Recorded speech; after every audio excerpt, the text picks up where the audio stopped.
বাংলা সাহিত্যের কিছু চরিত্র কাগজের পাতা থেকে উঠে এসে আমাদের জীবনের অংশ হয়ে যায়।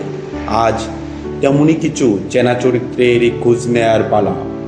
শব্দ ক্যানভাস থেকে আমি পিকলু সরকার আছি।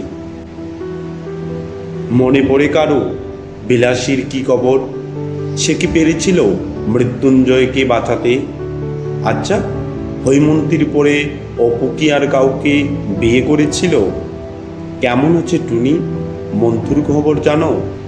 কপিলা কি আজও কুবেরের নৌকায় দূর দেশে যেতে চায়? কমলাকান্তের আফিমের নেশা কি এখনো আছে? বেচারা মহেশ কি এখনো পেট পুড়ে খেতে পারে? শুনেছি হিমন নাকি সামনে বিসিএস। বেলাবোস কি ফোন ধরেছিল?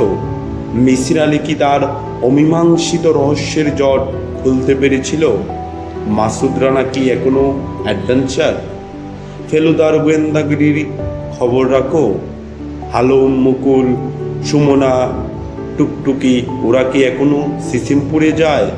ছোটবেলার শুক্রবারগুলো কেমন আছে এখন? কবর কবিতার দাদু কে এখনো কাঁদে? এই উত্তরগুলো ভাবতে গেলেই পিছনে ফেলা স্বাধীনগুলো চলে আসে আর খুব খারাপ লাগে। ইস, কতটা ভালোই ছিল আগেকার শুক্রবার।